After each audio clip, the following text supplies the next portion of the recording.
Hi, good evening from my side. Thanks for settling in for this very last session of the day. A very warm welcome to the last event of today's program. My name is Mariel Reiss. I work at the Center for Conflict Studies here in Marburg, and I'm in the coordinating team of the conference. Thanks to everybody for these amazing insights that you shared today. I learned a lot, and I hope we will continue our great conversations into the evening, and then, of course, also for the rest of the conference tomorrow. But, before speaking for too long, I briefly want to introduce our designated keynote speaker of the evening, and then we'll hand over to her, and then afterwards we will have a little bit of time for your questions and comments. The keynote today is delivered by Natascha Mueller-Hirth on temporalities of violence at the urban margins. Dr. Natascha Mueller-Hirth is a sociologist and Associate Dean for Economic, Social and Cultural Development in the School of Law and Social Sciences at Social Studies at Robert Gordon University. Her research seeks to understand how people experience and resist violence, conflict and marginalization, utilizing qualitative methodologies to examine issues around gender, informality, and environmental change. She has published numerous articles on subjects such as gender-based violence, transitional justice, peace building and development. She's the co-editor of Time and Temporality in Transitional and Post-Conflict Societies and co-author of The Sociology of Everyday Life Peace Building. She's an associate editor of the Journal of Gender-Based Violence and a non-executive director of Kenyan third sector organization Miss Code Kenya, which works to empower women and girls in Nairobi's informal settlements. She has recently won an Impact Award for her work, together with Sarah Peterson and Leah Miller, on the policing of gender-based violence in remote and rural areas of Scotland. She's led an innovative research project that sheds light on the responses of community groups in a vast range of significant sociocultural issues such as economic inequality, violence, and access to water and sanitation in Kenya's capital city, Nairobi. And a film has been produced from this called Resilience and Responses to Interconnecting Crimes in Informal Settlements. And I think we will see a little bit of this today. I'm very excited about this way of knowledge production and actually basing everyday knowledges in scholarly knowledges and the other way around, and how you visualize violence in different forms through that, through your work and through the film. So I'm very excited to have you, and I wish us all a very interesting keynote. Thank you so much for coming, and the floor is yours. Thank you so much.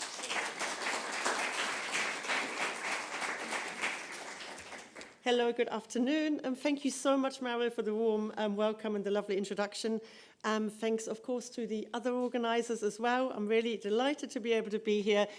Also, thanks to all of you here right now, because I know we've been hearing many fascinating talks, but this is the last one of the day, and it is 4:30, and I know there is a temptation to maybe go home, so I really appreciate you all still being here. Without further ado, I will get started with my presentation. I think I'm going to plan to speak for maybe about 45 minutes, and we'll see how we go, and then there'll be plenty of time for questions after. So just really briefly what I'm hoping to cover today. I think we've heard lots about slow violence in Nixon's formulation all through the day, so I'm going to keep that very, very brief, but I'm going to just pull out 3 kind of threads that I think are maybe important for kind of foreshadowing what I'm then going to be speaking about afterwards. And then I want to just really set the context a little bit around about this notion of the urban margins by looking at kind of characteristics of informal settlements.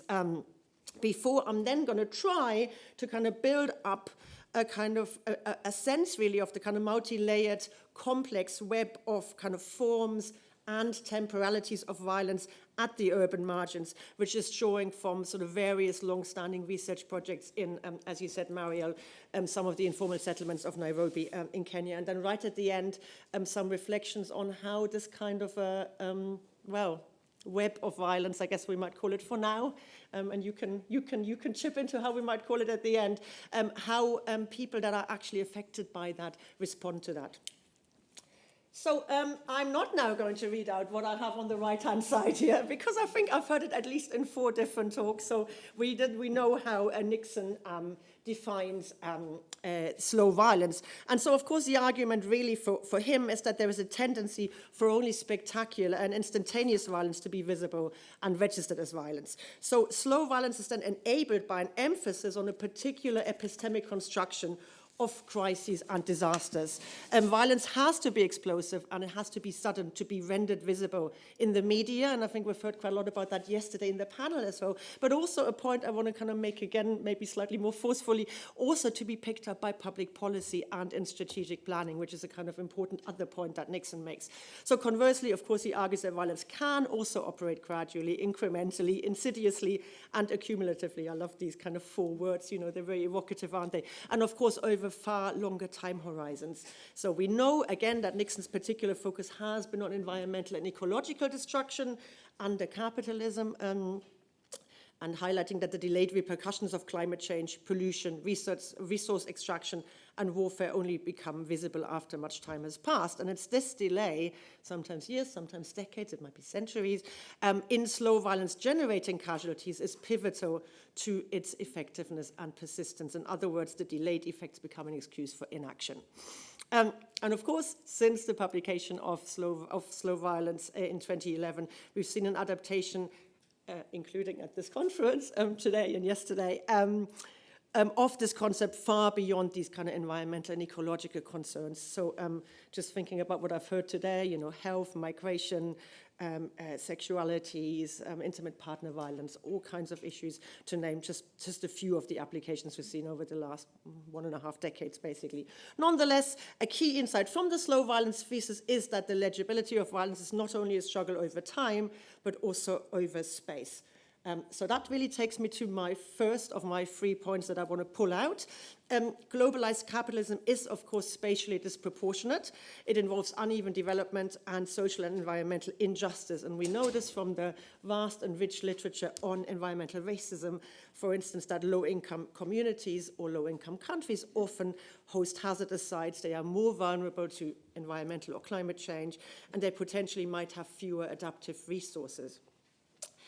People, places, and ecosystems, therefore, that are already made vulnerable, then become the targets of further destructive effects of capitalism. So it's really both, of course, the passage of time, as is in the title, but it's also the geographical distance that separates the causes of violence from their consequences. So that's that first point that I want to make around about spatialities, with a view to what I want to then later on develop around about urban margins.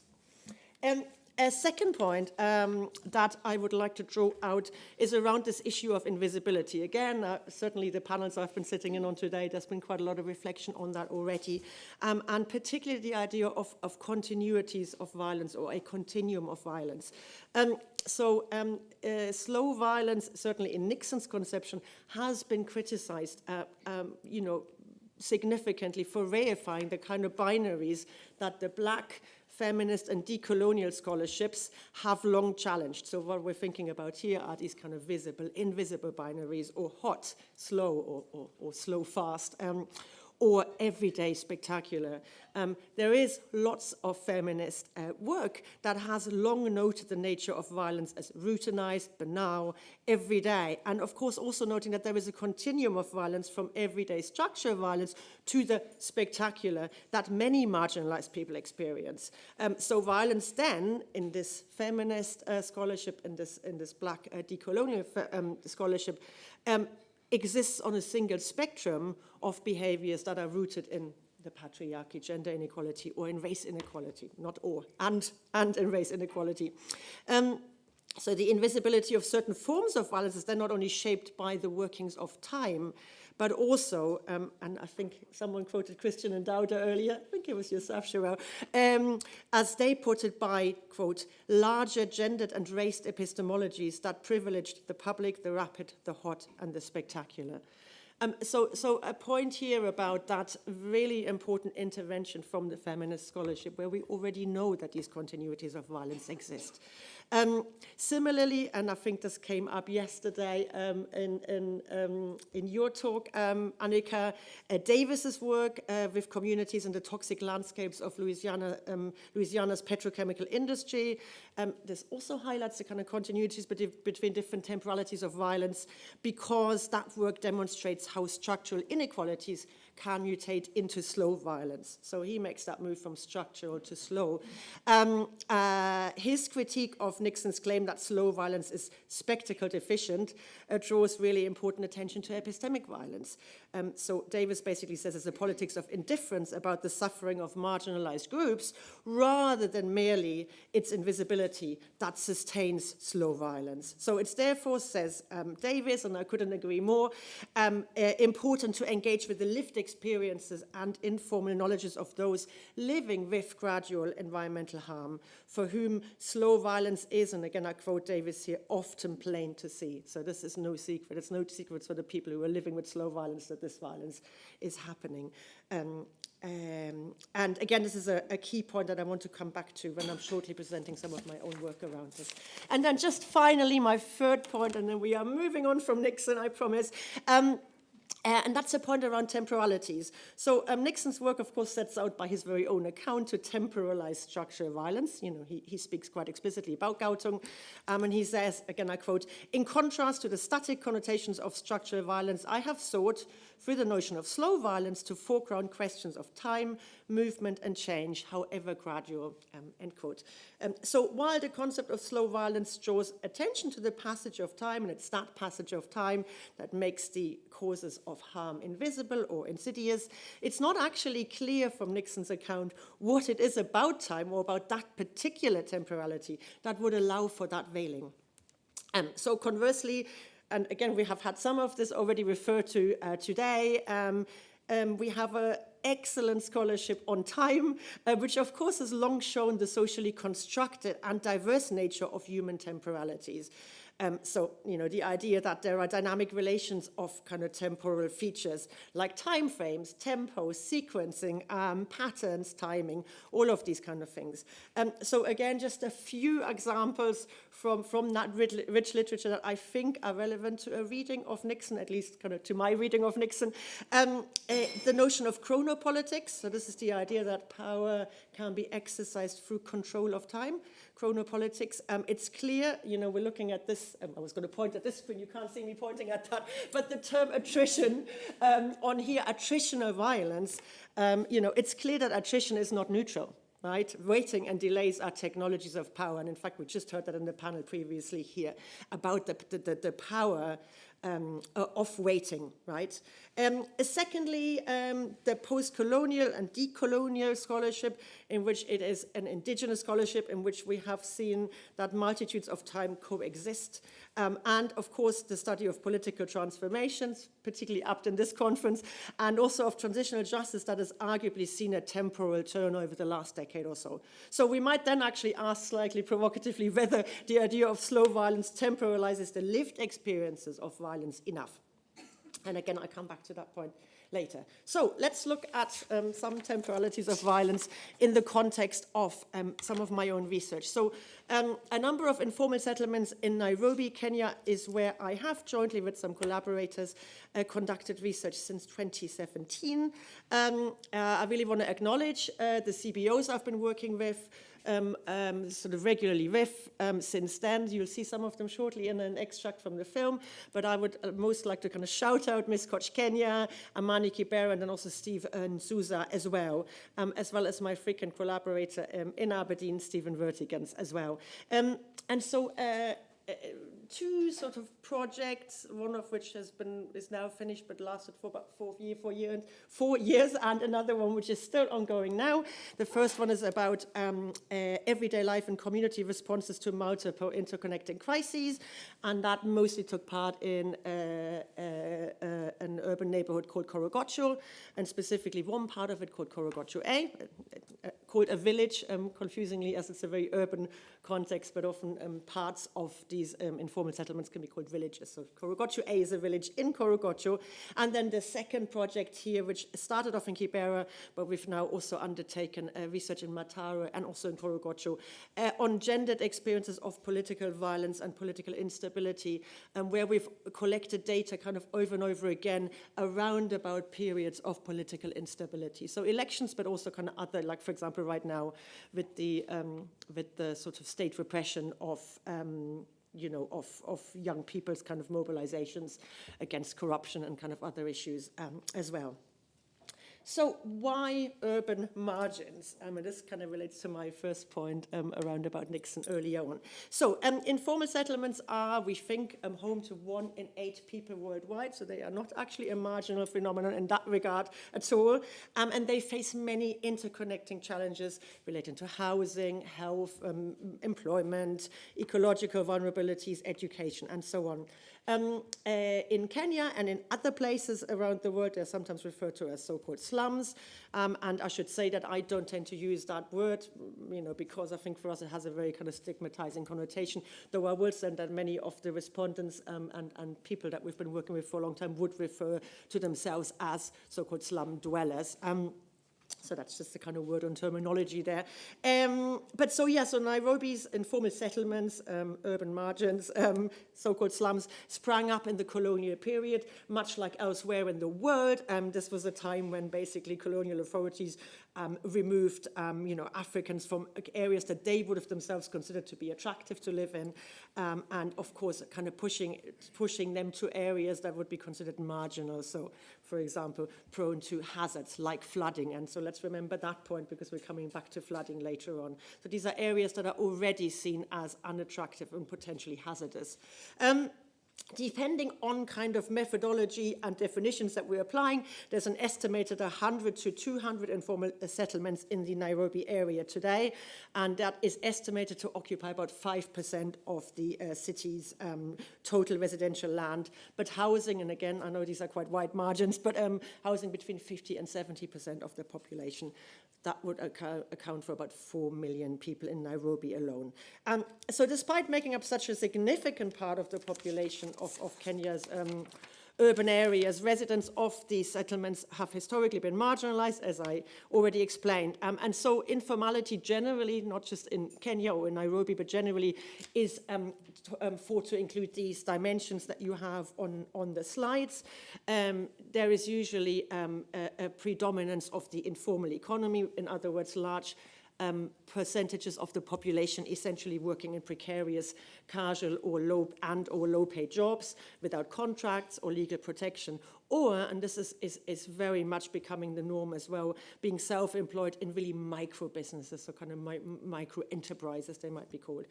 Then a second characteristic is informal housing, where homes are built and occupied without legal tenure or official planning, which of course renders the residents extremely vulnerable to unsafe living conditions and also evictions. And again, we'll come back to that point. A lack of basic services such as sanitation, water, transportation, and other essential public services. And then, of course, a kind of wider marginalization in the law and also in policy. And that is both a result of colonial legacies, so we've got this very long time horizon there, but actually very much also an outcome of contemporary policies and structures by the Kenyan state and its institutions, essentially. It's really important, however, to note that places such as Korogocho or Kibera, that I will be talking about more, are still highly diverse, which is kind of contrary to some of the scholarship on informal settlements, which can often be kind of characterizing these places as kind of, having a kind of very homogeneous category of residents. Different groups within settlements, even if they're in the same city, in the same space, can often experience different vulnerabilities, based on, of course, gender, ethnicity, which is always a huge one, especially in periods of political instability in Kenya. Age, Kenya, broadly speaking, is a kind of age-graded society. And so on. For example, when I'm talking about young people in informal settlements and some of my research, first of all, I should say, I'm talking about people between the ages of 18 and 35. I know that's not how we conceive of young people, but that is how, the Kenyan constitution defines young people, 18 to 35. So under 18, you be children, and then actually you're kind of old. You're older. You're kind of old after 35. I know. I find it harsh too. But so when we're talking then about these young people living in informal context, they're particularly vulnerable to crises due to their restricted access to power, for example, in the age grading, finance, and other kind of forms of social capital. But also, and this is again coming from my own work as well, it's also important to think about the ways in which there are continuities of kind of violence between so-called peace times. Did I put no, I didn't put it on the slides, but I often feel like I need to say peacetime with these kind of inverted commas, because so much of kind of life in these kind of settings can be the very opposite of peaceful, and we heard that earlier in the panel as well. So, peacetime never really quite feels like the right descriptor, but anyway, there you go. So peacetime as well as kind of periods of political conflict or political instability can produce particular challenges for poor women in informal settlements. So for example, while in cities, generally speaking in Kenya, there are better opportunities for women than in rural areas because of a broader range of occupational choices, for instance, and that, of course, again, is often associated with greater freedom, if you wish, greater empowerment. Women in poor urban neighborhoods usually face most socioeconomic and gender inequality, as we know from the literature. And while women's work has diversified and intensified, they also continue to perform most unpaid reproductive tasks and experience disparity in their responsibilities to cope with poverty as well. And just on that kind of gender point, as another social identity that kind of plays into how these things are experienced differently, one study shows that, for example, gender-based violence, while already being very prevalent in Kenya as a whole, is more than twice as prevalent in Kibera, which is one of the informal settlements I'll be talking about. And again, crucially, perpetrators of gender-based violence don't just include intimate partners, but also security personnel at different times of the electoral cycle, I should have said, armed groups, criminal gangs, neighbors, and so on. So that was just a kind of brief, I guess, sort of overview of really kind of these different groups and how they might be experiencing different forms of violence differently in informal settlements. So you wouldn't have noticed that I have done the thing that the literature does as well here. I've talked a lot in terms of lack. Yeah, so lack of kind of infrastructure, lack of formal housing, lack of regulated jobs, and that of course is true.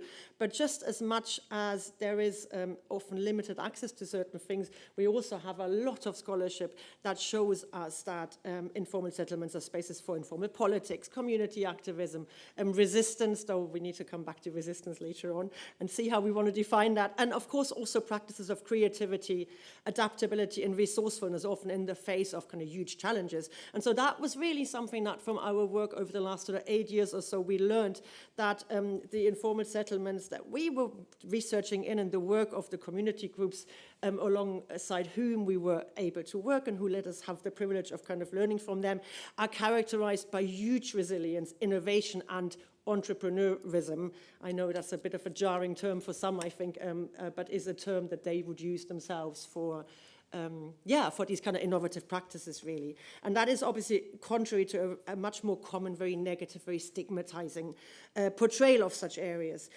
So before going on then, I thought what I'll briefly do is show you an extract from the film that Mariel, you so nicely mentioned.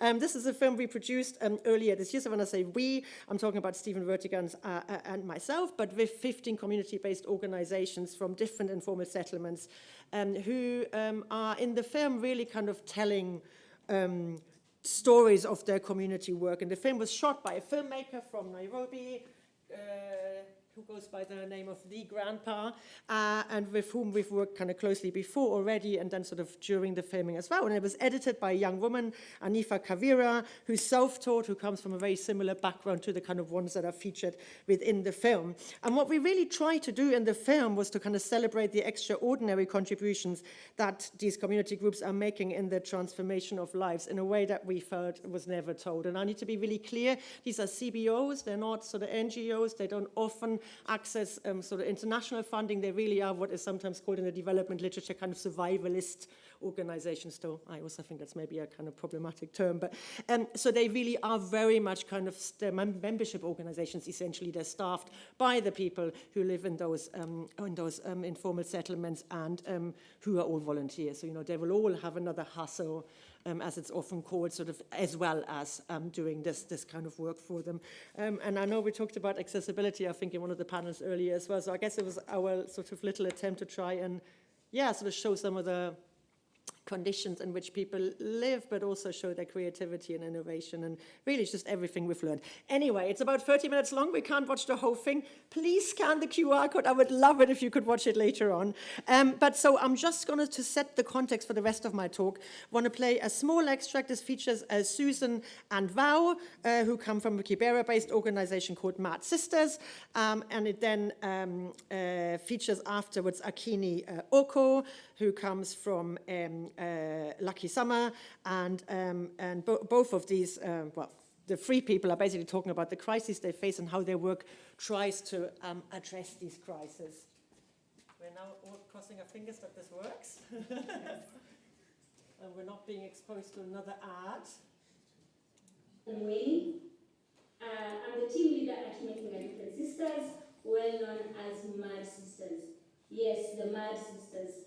We're mad of the inequalities, mad of the injustices surrounding women and girls in the informal settlement of Kibra. Kibra is the largest slum in Africa, if not the world, and it's characterized by abject poverty, lack of access to healthcare services, lack of access to education, lack of access to sanitation, and also gender-based violence is very prevalent in Kibra. To be able to address some of the challenges that affect girls and women in Kibera, we have a set of thematic areas to help us meet them where they are, but bring out the best in them. Being that poverty is one of the challenges that women and girls in Kibera face, we give them a platform to address poverty as a challenge. We give the women the opportunity to go through financial literacy trainings.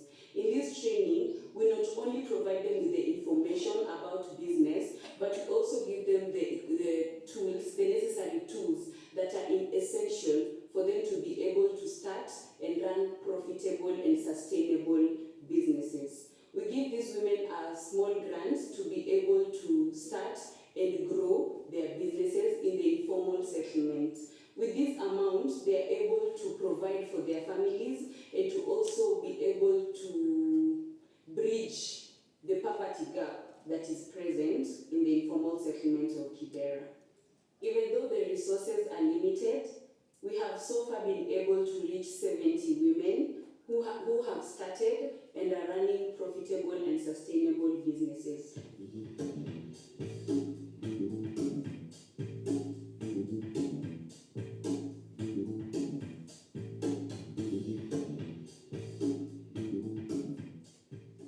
Our focus is on peace, justice, and governance issues. We believe that young people must start engaging on governance issues and must be in the front line of advocating for peace, be able to move forward. We believe in champion education and looking at education holistically, where you see self-growth, but then also look at the formal education. That a lot of conflict is actually caused because of poor leadership or selfish leadership or like any other negative thing that actually goes on with leadership. Looking at the statistics of almost the few countries, and I've been asking myself, the UN says that sexual and gender-based violence takes 2%. If our finance person was here, she could have explained it better. They say that sexual and gender-based violence cases or journey takes only 2% from the economy. That is the UN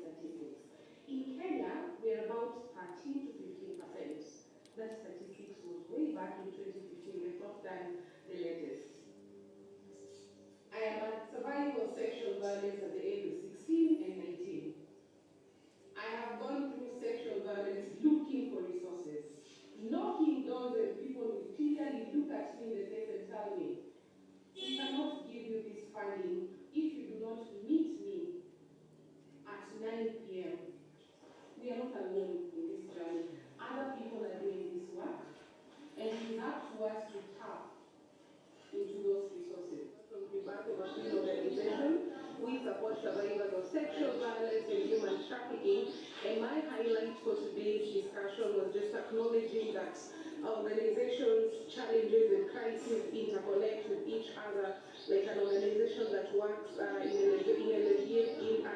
in advocating against gender-based violence, an organization working with the deep root causes in the community like poverty. All these challenges interconnect, and it is amazing to learn that partnership is actually one of the most important aspects in this journey.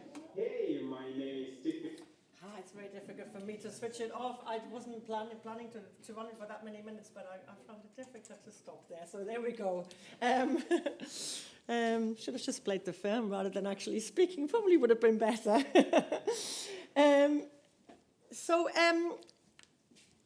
You got a bit of a sense of some of the challenges and maybe some of the responses as well, just a kind of small snapshot, really. But so let's talk a little bit more about spatialities and how living in an informal settlement combines with residents' sort of experiences of different types of challenges and violence. And so this is a very messy slide. Please, for now, if you can, only look at the top and only sort of a little bit, because the only reason I'm showing you this, which is about kind of methodology for one of the projects, is because I wanted to show you the kind of genesis on some of the kind of work and kind of how it happened. But so basically, our initial research in Korogocho in March 2020 happened kind of exactly at the time of the onset of the COVID-19 pandemic in Kenya and in the UK, I should say. This work was initially just designed. It was not designed to be a phase one. There was only that. There was never meant to be any other phases. It was just that bit of work, and it was designed to kind of get an understanding of how environmental activities around about the kind of River Nairobi in Korogocho kind of affected young people. And then, I mean, without sounding over dramatic, I think, the day after we flew back, basically both the UK and Nairobi kind of completely locked down, and there was no more flights. So I could have spent 6 months in Nairobi, but I was coming back home to the UK, which my family was probably quite happy about. But sort of jokes aside, this is obviously a time of huge challenges kind of worldwide. And so we then kind of took the opportunity really to kind of really expand the scope of the study in order to learn about the effects of the pandemic on these young people that we had only met really in those kind of 2 weeks before when we were doing field work.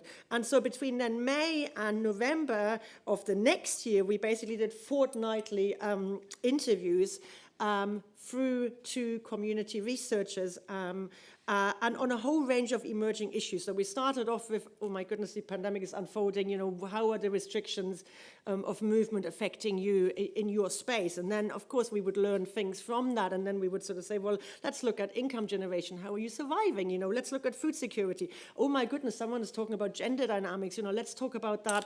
And so basically, we did something like 28 rounds of interviews. I still haven't looked at all of the data in full. Let's just say there's that much data there. But it was really fascinating. And then later on, we were able to kind of visit Kenya again, and we did sort of more traditional sort of field work, which was about observation and some interviews in phases 3 and 4. But and that was then focusing more on how young people basically perceive crises and kind of future prospects. But the reason I mentioned the whole genesis of this project is because what it allowed us to see really quite quickly, because we noticed over time that the pandemic did not appear really in the narratives of young people to be of any greater significance than any other challenges that would characterize their everyday life. And so on this point, perhaps before I go any further, it's really relevant to note that 45% of African countries had one epidemic annually prior to COVID. So let's say that again, almost half of all African countries had one epidemic annually prior to COVID. So this suggests that contrary to dominant understandings of the pandemic as an exceptional crisis, epidemics and other experiences of disease are a really common and a really chronic occurrence for many people in the global south, and that they interact with and amplify other harms and everyday challenges. So in that context then, when we're looking at this idea of slow violence, we can see how that might describe how the conditions of living in informal contexts contribute to chronic diseases, which in turn contribute to lives of chronic precarity and protracted crisis. And Wilkinson and colleagues write about this, I think, really well. I quote, "The acute emergency caused by this new pathogen finds deep foundations in the slow, protracted emergencies and violence of everyday life for the urban poor." And so this was really a kind of starting, it wasn't actually a starting point, but it sort of quite quickly emerged as a really kind of foundational sort of point for us in our understanding of these lived experiences of that time for people. With the onset of the pandemic, Global South countries like Kenya were initially to be considered particularly vulnerable, and then within that, kind of informal settlements were seen to be at the highest risk due to, of course, the characteristics of informality. You have a reminder there. So the idea of living really closely together, of having a lack of sanitation, all of those kind of issues, you know, lack of access to healthcare, and so on. And our research did, in fact, show that the key impacts of the pandemic on these people, these young people in Korogocho, were similar as you would expect. So they were basically economic, educational, health and mental health, social and gender issues. And I just want to make two examples here to illustrate sort of some of that. And the first one is relating to the economic impacts. So as a result of the COVID-19 pandemic, participants in our research noted that they lost income because of several reasons: no longer being able to travel, of course, because of the restrictions, no longer being able to bring goods that they were producing locally to market, which was a kind of way of generating income for them, temporary closure of some places of employment, but also the inaffordability of sanitizing goods, basically. So the jobs that did still exist required people to have particular kind of sanitizing materials, and they just couldn't afford those.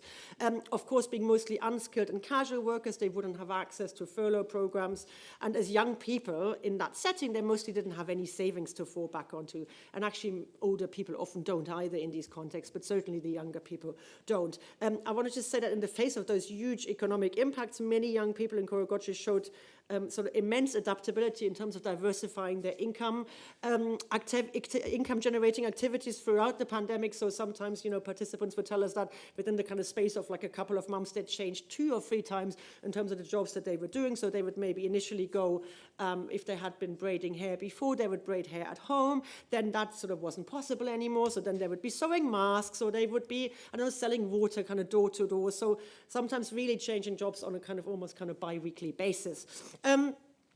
By the time we were doing fieldwork, I'm pointing at this, but you remember the slide from before, during our fieldwork back in 2023, the pandemic no longer explicitly featured in any of the accounts of the participants, but joblessness continued to be the most important challenge they identified, and that's the case even now, sort of just as it had done during and sort of immediately after COVID. One other thing to talk about from the pandemic impacts, and then I'll start building on that with other kind of forms of harm, and that's about gender. So as I think other people have found elsewhere, we certainly found that within this group of people, there was more pressure for boys to go out and try and look for work or income, whilst girls ended up picking more of the increased domestic burden. So in other words, reinforcing traditional gender norms, you know, more so than had happened before the pandemic. As I already said, GBV is really prevalent in Nairobi's informal settlements, but our respondents reported greater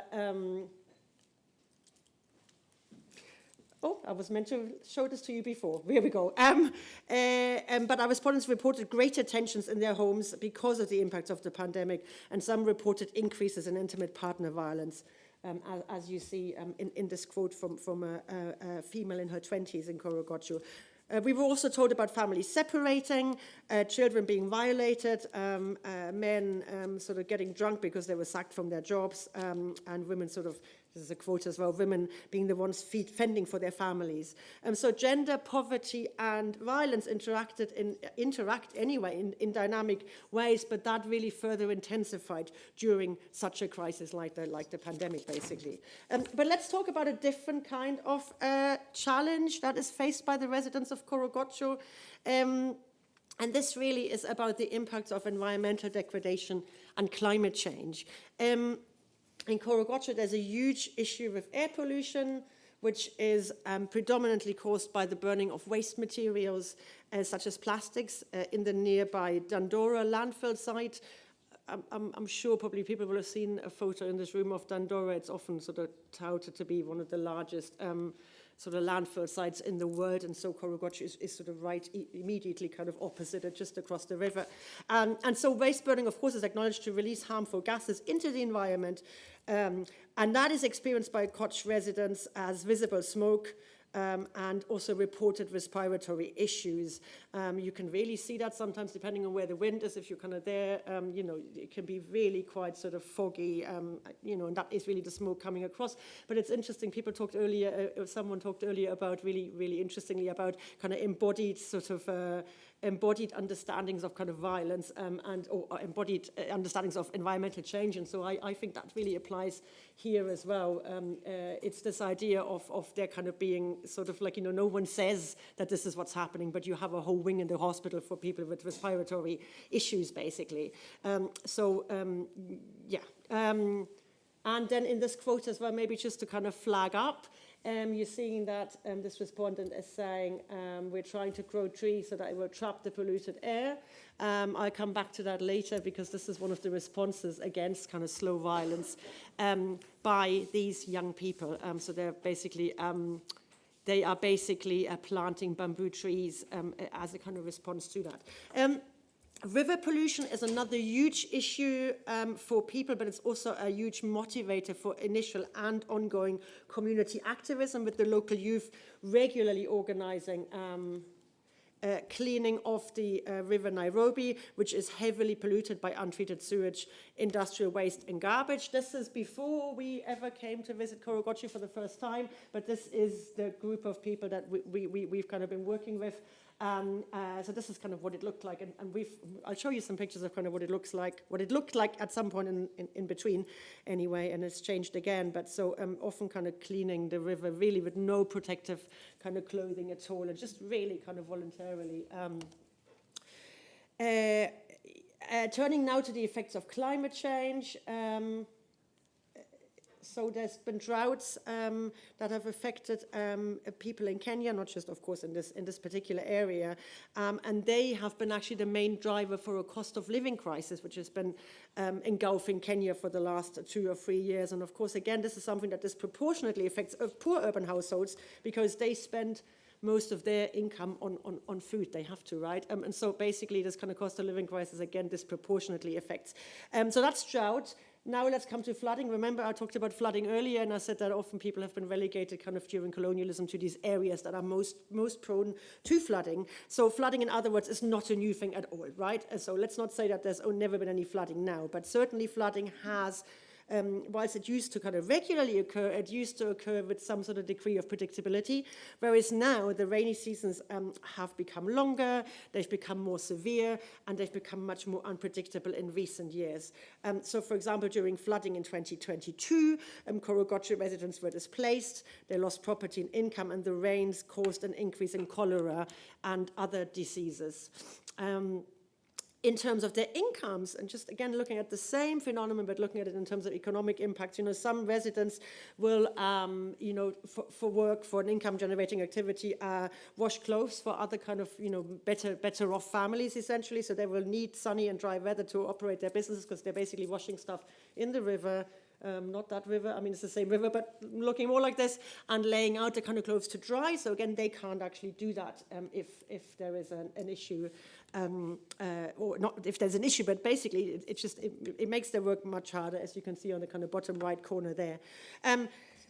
Another kind of aspect of this is that just as the pandemic had significant mental health impacts on people, the uncertainty and stress around repeated and unpredictable flooding for people causes a further psychological strain for them. You know, and of course, again, because they are marginalized by a lack of access to infrastructure, such as flood defenses or drainage systems or anything like that. I hope you can see that I'm kind of trying to build up really a kind of image of kind of how all these different sort of harms are really kind of compounding one another, and how they really are these very kind of complex layers of sort of longer term, shorter term, spectacular, unspectacular, less visible, more visible forms of violence. And so on that note of kind of more or less visible, I just want to come back to one other thing. So we've kind of established most of the things on this slide. I think this all makes sense, and I've sort of shown that with some of the data. In March and April 2024, Kenya experienced extended and severe long rains, which resulted once again in flooding and landslides, but at a much kind of greater scale than it had done in previous years. And I think this made certainly the Western news. I mean, certainly I saw it in the UK in the news, because at least 270 people died. That's across Kenya, not just in Nairobi. And more than 200,000 people, we think, were displaced, though, of course, again, kind of it's really difficult to have kind of accurate data for that. In Nairobi, most of those who were worst affected by the flooding live in informal settlements, because again, there is kind of access difficulties for emergency responders because the living areas are really congested. You know, there's no proper roads. There might be just kind of small gaps between sort of shacks. And of course, also because of the poor quality of building materials, the contamination of water due to open sewage, and a greater likelihood of waterborne diseases. So it's almost like a kind of cycle. We're coming back to those kind of conditions of informality, but how they are kind of consistently reinforced. What happens then is a much more sudden sort of form of what we might want to call state violence. President William Ruto ordered the evacuation of all homes along sort of the nation's waterway, so in a space of, I think, 60 meters from each of the kind of rivers, basically, you know, obviously for safety reasons, or at least that's sort of how it was communicated, and then used forceful evictions, particularly in low-income neighborhoods, destroying many of the properties close to the rivers, including in Korogocho, which left thousands of people homeless. In some cases, the kind of government bulldozers literally kind of arrived before there was ever any kind of emergency sort of services arriving, if at all. So just as soon as they basically could access these kind of flooded areas. There is a constitutional guarantee of the right to adequate housing in Kenya, and there were actually court judgments that reaffirmed citizens' rights against forceful evictions since then, but the government has clearly resorted to these heavy-handed tactics and to violence, which of course has been partly enabled by the fact that these residents have got restricted access to power, lobbying, essentially finance, and other forms of social capital that those in better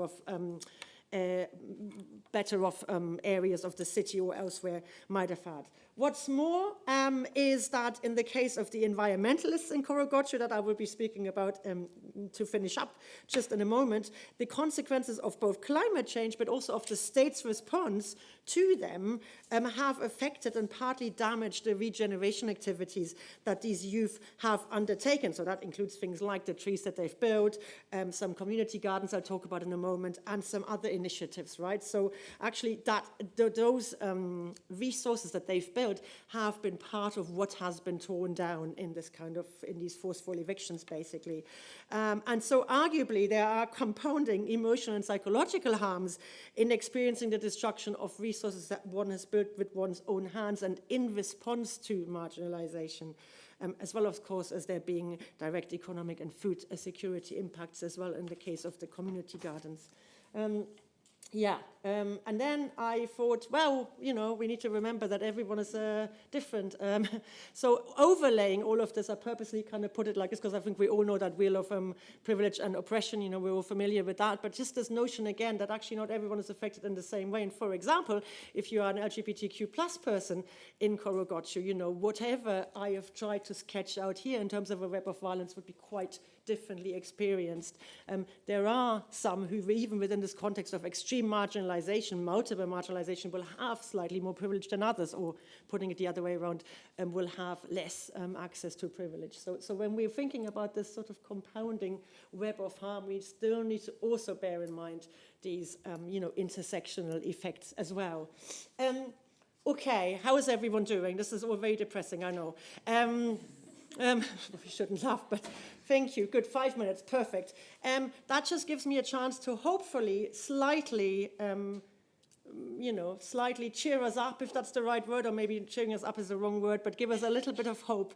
And here, really, I want to speak about kind of responses to this kind of violence. And I think, you know, it would be lovely, actually, if we could discuss later on together in the Q&A what we think this violence is, you know, or if we can call it a thing, you know, but whatever that web of violence is, you know, how are people sort of resisting that, or I don't even know if resisting is the right word.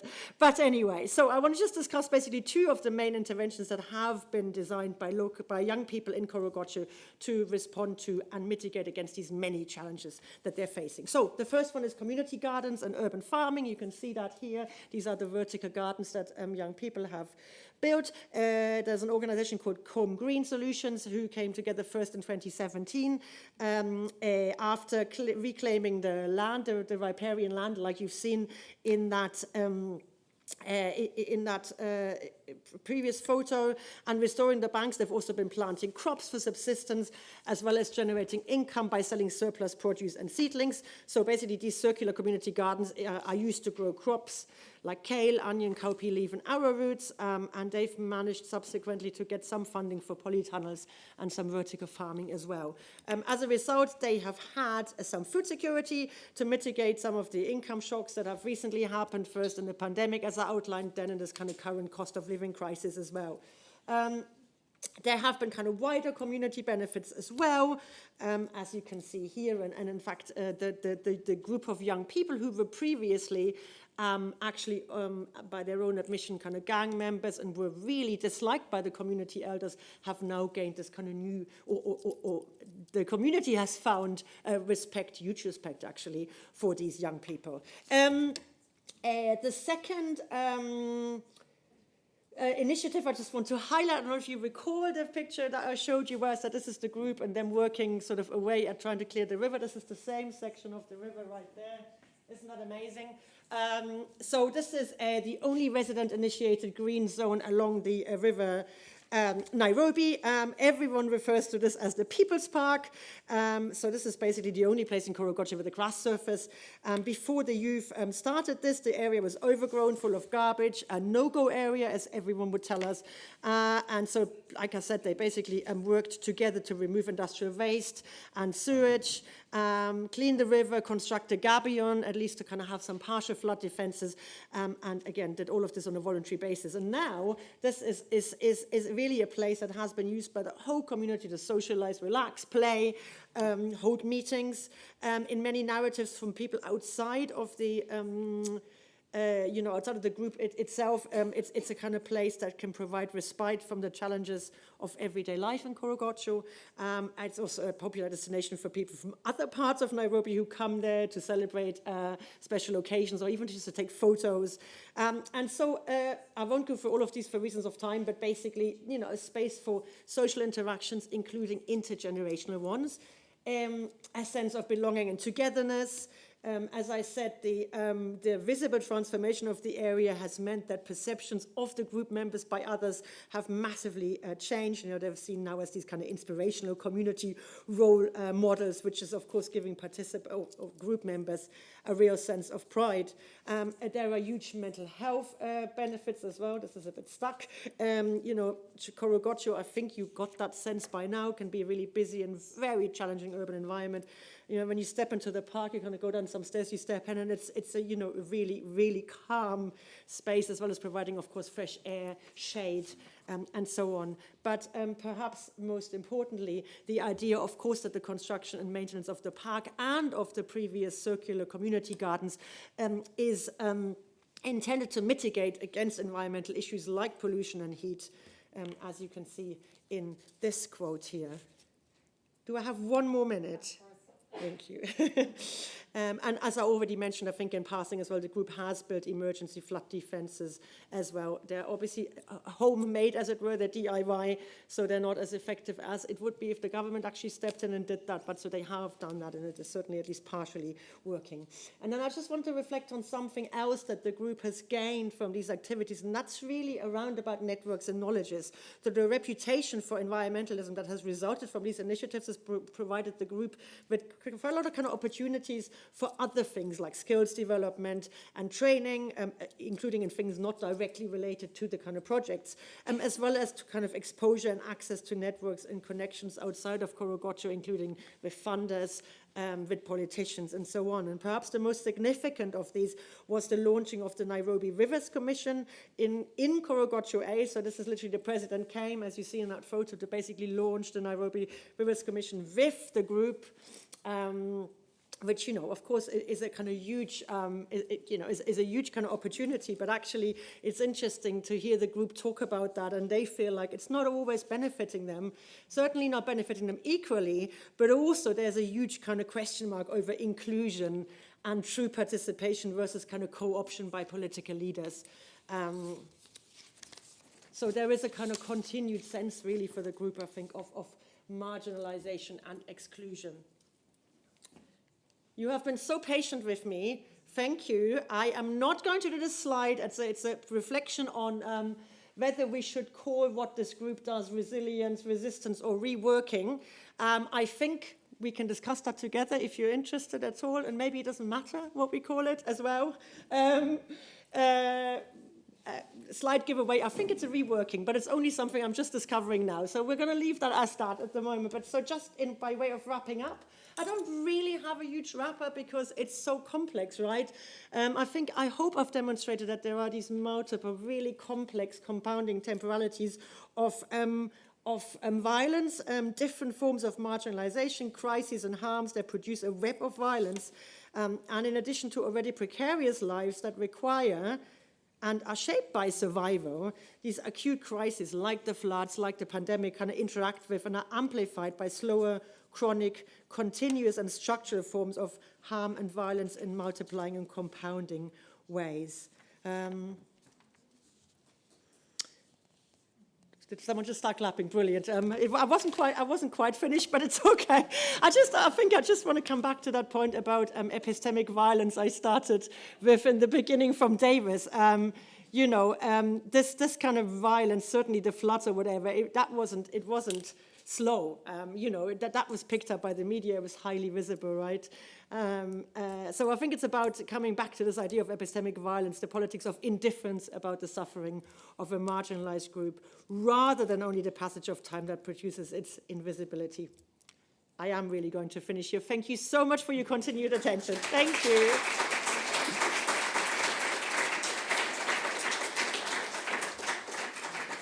And please be in touch with all of your amazing work.